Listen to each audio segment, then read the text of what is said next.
천사 소리 합하여 늘 찬송 드리네. 늘 찬송 드리네.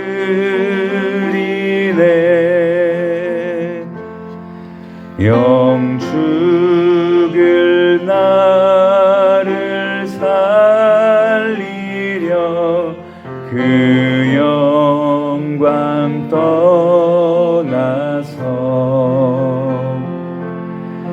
그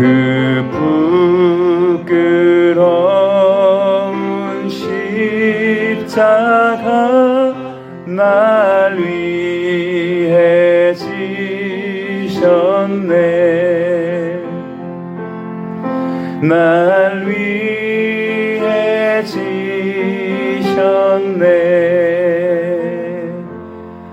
나 이제 생명이 있음은 주님의 은혜요. 저 사망 권세 이기니 큰 기쁨 넘치네.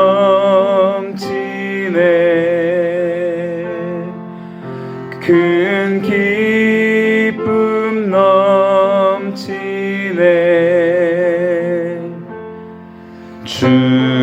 주님의 보좌 있는데 전한 몸 이르러 그 영광 몸소 배울 때 내 기쁨 넘치니. 내 기쁨 넘치니.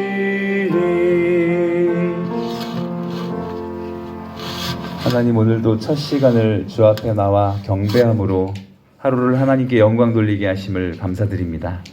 오늘도 우리의 마음과 생각과 삶이 더욱더 하나님께 말씀을 통해 변화되게 하시고 성숙하게 하시고 하나님의 위로와 은혜가 가득히 채워지는 이 아침이 되게 하여 주시옵소서. 모든 것을 감사하는 살아계신 예수님의 이름으로 기도드립니다. 네. 오늘 우리에게 주신 하나님의 말씀 열왕기상 7장 40절에서 51절의 말씀입니다. 한 절씩 교독하고 마지막 절 함께 읽겠습니다. 열왕기상 7장 40절에서 51절입니다. 히람이 또 물두멍과 부삽과 대접들을 만들었더라. 이와 같이 히람이 솔로몬 왕을 위하여 여호와의 전에 모든 일을 마쳤으니 또 기둥들과 그 기둥 꼭대기에 공 같은 머리들과 또 기둥 꼭대기에 공 같은 머리를 가리는 그물들과 또 그 그물들을 위하여 만든 바 매 그물에 두 줄씩으로 기둥 위에 공 같은 두 머리를 가리게 한 석류 400개와 또 10개의 진수와 진수대 위에 10개의 구멍과 한 바다와 그 바다 아래에 소 12마리와 솥과 솥과 대접들과 히람의 솔로몬 왕을 위하여 여호와의 성전에 이 모든 것을 빛난 것으로 만들었다. 왕이 요단 평지에서 숫꽃과 사르단 사이에 차진 흙에 그것들을 부어내었더라. 기구가 힘이 많고 솔로몬이 다 따라오지 않고 두었으니 그 높이를 능히 측량할 수 없었더라. 솔로몬이 또 여호와의 성전의 모든 기구를 만들었으니 곧 금단과 진설병의 금상과 세수와 가루고 5씩 둘 정금 등잔대며 또 금국과 등잔 2개씩 또 정금 대접과 불집게와 주발과 숟가락과 불을 옮기는 그릇이며 또 내소 곧 지성소의 문에 금 돌적이와 성전 곧 외소문에 금 돌적이더라. 솔로몬 왕이 여호와의 성전을 위하여 만드는 모든 일을 마친지라. 이에 솔로몬이 그의 아버지 다윗이 드린 물건 곧 은과 금 기구들을 가져다가 여호와의 성전 복관에 두었더라. 아멘. 오늘 우리가 어떻게 왕의 명령을 따르는 인생을 살 것인가, 왕의 명령을 따르는 인생을 살라라는 제목으로 말씀 증거하기 원합니다. 7장 40절의 말씀을 보면 흥미롭게 기록이 되어 있어요. 히람이 또 물두멍과 부삽과 대접들을 만들었더라. 이와 같이 히람이 솔로몬 왕을 위하여 여호와의 전에 모든 일을 마쳤다. 하나님의 영광을 위한 모든 일을 솔로몬 왕을 통하여 히람이 완성하게 되었다는 말씀인데요. 오늘의 말씀을 통해서 우리의 인생을 어떻게 왕 되신 하나님 앞에 세워가고 꾸려갈 수 있을까? 오늘 말씀해 주시는 교훈을 담아보기 원해요. 첫 번째, 우리의 인생이 빛난 노시 되게 하라라고 말씀하세요. 45절을 보시죠. 솥과 부삽과 대접들이라 히람이 솔로몬 왕을 위하여 여호와의 성전에 이 모든 그릇을 빛난 노수로 만드니라. 빛난 노수로 만들었다. 놋은 사실 빛나지 않습니다. 놋은 주 재료가 구리인데 지금 표현대로라면 특별하게 가공을 했다는 말입니다. 빛난 놋이다. 제가 히브리어를 찾아봤더니 모라트라는 히브리어의 원래 뜻은요, 껍질을 벗긴다는 뜻입니다. 어떤 형태로든 특별함을 지니게 만들었다는 의미더라고요. 그러니까 이 한글 성경이 영성이 있어요. 이 성경을 가져올 때 빛난 놋으로 만들었다. 그러니까 원래는 모라타라는 히브리어의 뜻은요, 철저하다, 혹독하다, 그리고 완고한 고집이 있다라는 뜻이에요. 그런 놋을 만들었다는 의미가 무슨 뜻입니까? 주어가 있었잖아요. 누가요? 히람이 하나님께 드릴 놋으로 만든 성전의 기구들을 혹독하게 만들었다는 거죠. 철저하게 만들었다는 것이에요. 여호와의 성전에 대충 부분만 한 게 아니라 모든 그릇, 콜 켈리라는 히브리어, 모든 하나님께 속한 성전의 그릇들을 철저하게 만들었다. 하나님을 위해 특별함을 담았다는 것이죠. 그러므로 하나님을 향한 우리의 삶이 빛나게 한다는 것은 어떤 의미일까요? 당시 놋보다 귀한 것이 무엇입니까? 은과 금이 있었어요. 놋도 보물이었어요, 이 시대에는. 근데 비교해 보자면 놋과 같은 초라하고 천한 것들, 우리의 인생이 하나님 보실 때 때로는요, 삶에 초라하게 느껴지고 여겨지는 시간들이 있습니다. 보잘것없어 보이는, 하나님 앞에, 사람들 앞에 내놓기 부끄러운 삶의 수치들도 있습니다. 그러나 하나님은 우리에게 뭐라고 말씀하십니까? 내가 너의 수치를 닦아주리라, 제해주리라, 빛나게 하시리라 말씀하는 것입니다. 놋과 같은 우리의 인생을 하나님께서 닦아주시고 빛나게 하시고 아름답게 만들어주신다는 메시지가 담겨 있죠. 이사야 25장 8절에 이런 말씀이 있어요. 사망을 영원히 멸하실 것이니라. 주 여호와께서 모든 얼굴에서 눈물을 씻기시며 자기 백성의 수치를 온 천하에서 제하시리라. 여호와께서 이같이 말씀하셨느니라 라고 말씀하고 계세요. 가련한 영혼들이 회복을 딛고 위대함의 자리까지 이르게 만들어 가시는 것입니다. 상처를 입은 백성들조차도 치유를 딛고 영광스러움의 자리까지 나아가게 우리를 인도하는 것이 복음의 능력이라고 생각합니다. 놋과 같은 우리의 인생을 하나님 앞에 이렇게 세워가시는 것이죠. 그래서 성도 여러분, 저는 복음이라는 것이 무엇인가, 우리와 우리의 자녀의 삶을 이렇게 우리를 빚어주시는, 깨끗게 하시는, 특별하게 만드시는 하나님의 인도 속으로 끌어당기시는 것이라고 생각합니다. 세상을 향해서도 방주 안으로 손을 내밀어서 잡아당겨 드리는 것이 복음의 역사라고 생각합니다.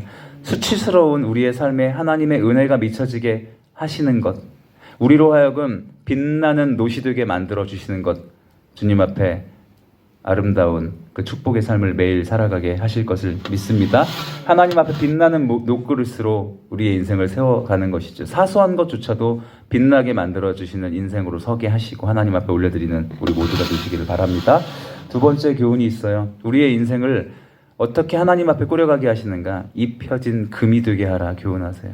48절을 보시죠.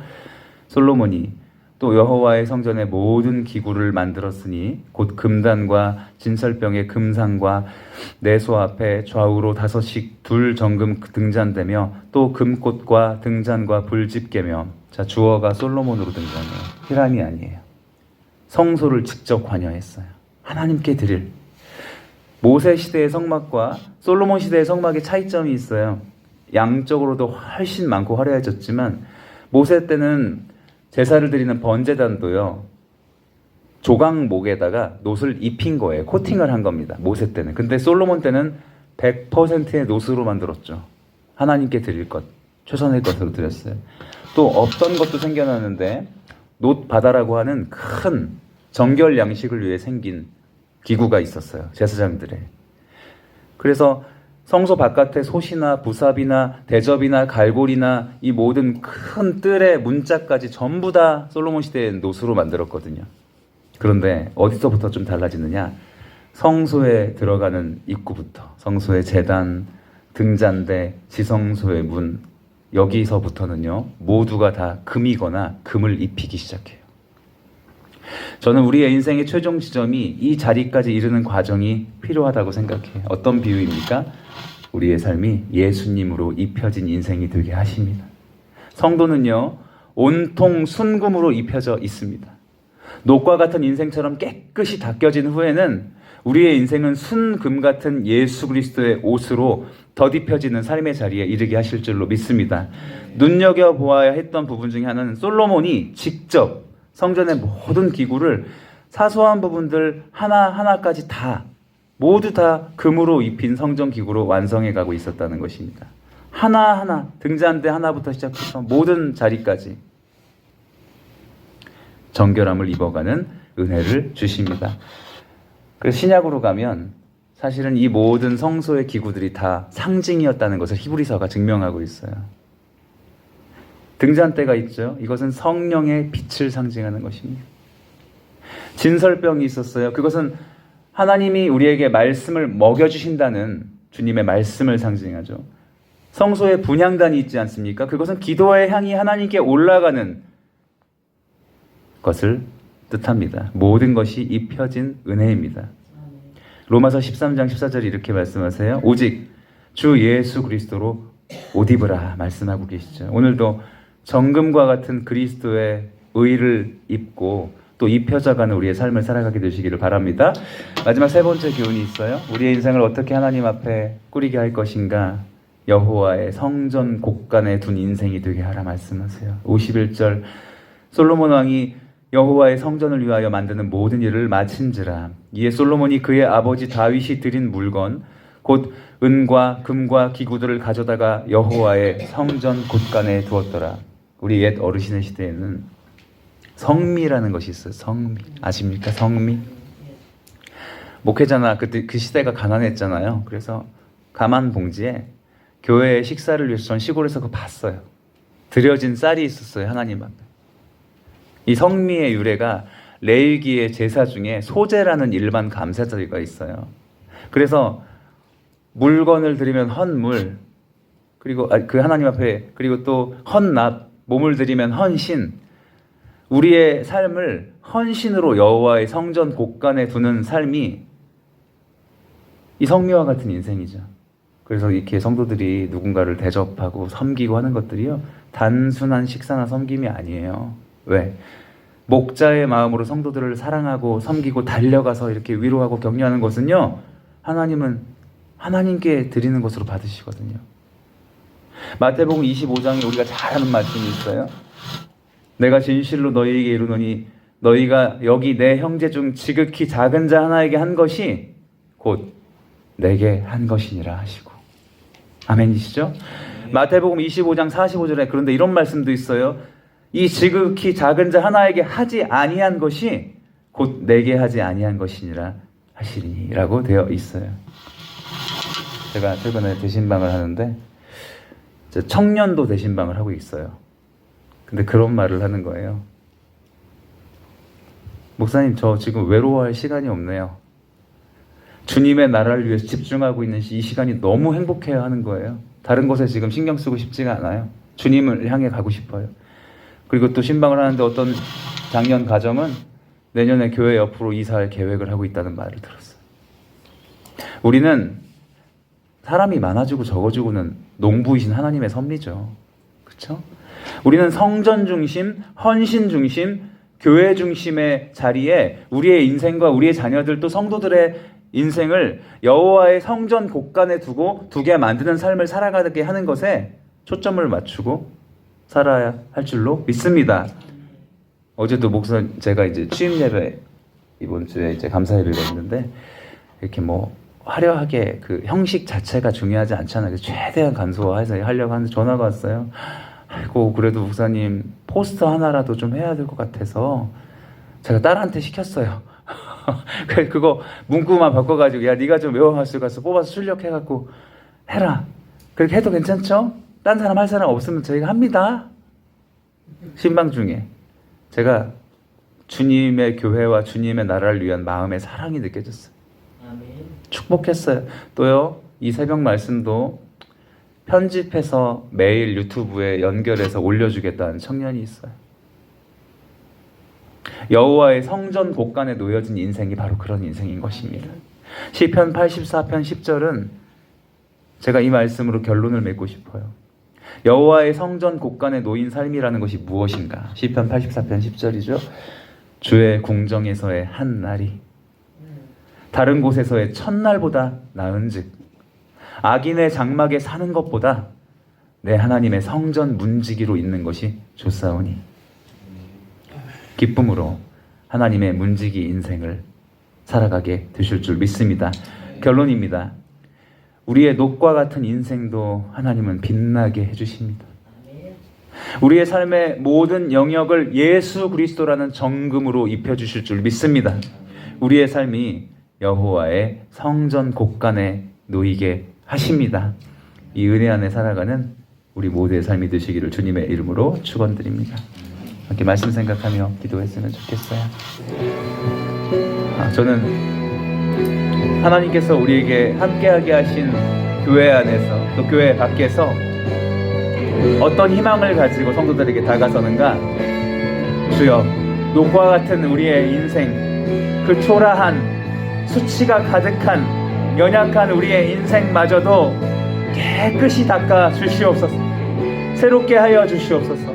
그리고 주여, 나를 정금 같은 예수 그리스도로 옷 입혀진 인생이 되게 해주시고 우리의 자녀의 인생이 예수 그리스도로 옷 입혀지는 놀라운 은혜를 임마누엘 교회를 통하여 허락하여 달라고, 무엇보다 여호와의 성전 곳간에 놓여지는 교회 중심, 성전 중심, 하나님 나라 중심의 인생으로 승리하는 삶을 살아가게 해달라고 우리 말씀을 가슴속에 담아 성령님의 은혜를 간구하며 합심해서 함께 기도하겠습니다. 하나님 아버지, 오늘도 주님의 말씀으로 우리의 심령 가운데 주의 놀라운 성령의 빛을 비추어 주심을 감사합니다. 하찮은 수치스러운 보잘것없는 우리의 인생도 예수 그리스도께서 어루만져 주시면 녹과 같은 우리의 인생도 깨끗하게 닦여서 하나님의 성소에 놓이게 하심을 믿습니다. 주여, 녹과 같은 우리의 인생, 세상이 가능성이 없다 하여도, 세상이 우리를 초라하게 본다 할지라도 내가 너의 수치를 제할 것이라, 내가 너를 정결하게 이끌어 갈 것이라 말씀하신 주의 선포 앞에 살아가게 하여 주시옵소서. 주여, 우리를 정금문 같은 예수 그리스도로 옷 입혀 주셔서 우리의 인생이 하나님 앞에 이 땅을 살아가는 동안 찬란하게 빛나는 인생을 살아갈 수 있도록 성령님의 은혜를 내리워 주시옵소서. 무엇보다 교회 중심의 삶을 살아가게 하심을 믿습니다. 성전을 향하여 주님 앞에 두 손 들어 기도하는 우리 주의 백성들 되게 해주시고, 우리의 인생이 여호와의 성전 곳간에 정말 성미와 같이 헌남과 같이 헌신과 같이 놓여지는 인생으로 하나님 나라를 위한 작은 일을 결코 사소히 여기지 않고 우리의 몸과 마음을 다하여 희생하며 나아가는 저희 성도님들의 삶이 될 수 있도록 성령님 은혜를 베풀어 주시고 함께하여 주시옵소서. 이 시간 두 번째 기도하실 때 특별히 취임 감사 예배가 있어요. 저는 이것이 교회를 위한 하나님의 축복과 기도가 쌓이게 하는 시간이라고 생각합니다. 하나님, 이곳에 하나님이 우리를 29년의 시간 동안 세워주셨사오니 하나님의 나라를 위해서 쓰임받는 우리 임마누엘 교회, 그리고 쓰임받는 제가 될 수 있게 해달라고, 온 성도를 되게 해달라고 함께 기도했으면 좋겠고, 더불어서 최근에 리비아 사태로 어쩌면 2만여 명이 넘는 사망자들이 발생할 수 있을 것이라는 예측이 나오고 있습니다. 모로코에 있는 수천 명의 영혼들이 죽어가고 있습니다.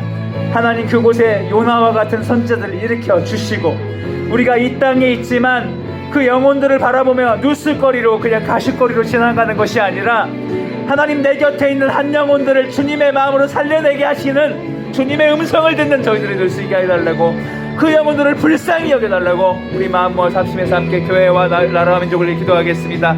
하나님 아버지, 우리 임마누엘 교회를 통하여서 한 영혼이라도 주님 품으로 이끌어드릴 수 있는 하나님 예수 그리스도와 같은 방주의 사명을 감당하는 주의 종이 되게 하시고 주의 교회가 되게 하시고 주의 성도들이 되게 하여 주시옵소서.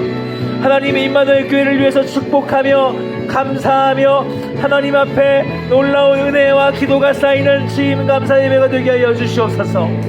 오늘도 하나님의 나라가 흘러갈 수 있기를 원하오니 하나님, 리바에서 죽어간 2만여 명의 많은 영혼들이 있습니다.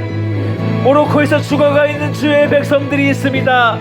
하나님 아버지, 그들을 긍휼히 여겨주시고 아직도 예수 그리스도를 바라보지 아니하고 살아가고 있는 죽어가는 많은 영혼들, 우리 곁에 있는 한 영혼들을 주님 품으로 인도하게 하시고 우리 안에서 주님의 백성들을 일으켜내고 말씀으로 양육하여 복음으로 무장하여 이 땅을 살아가는 동안 하나님의 영광을 위하여 드러내는 저희의 삶이 될 수 있도록 우리의 가정이 되게 하시고 우리의 자녀들의 인생이 되게 하시고 하나님 나라의 십자가의 용사들이 되어서 주님의 백성들을 일으켜낼 수 있도록 성령님 긍휼을 베풀어 주시옵소서.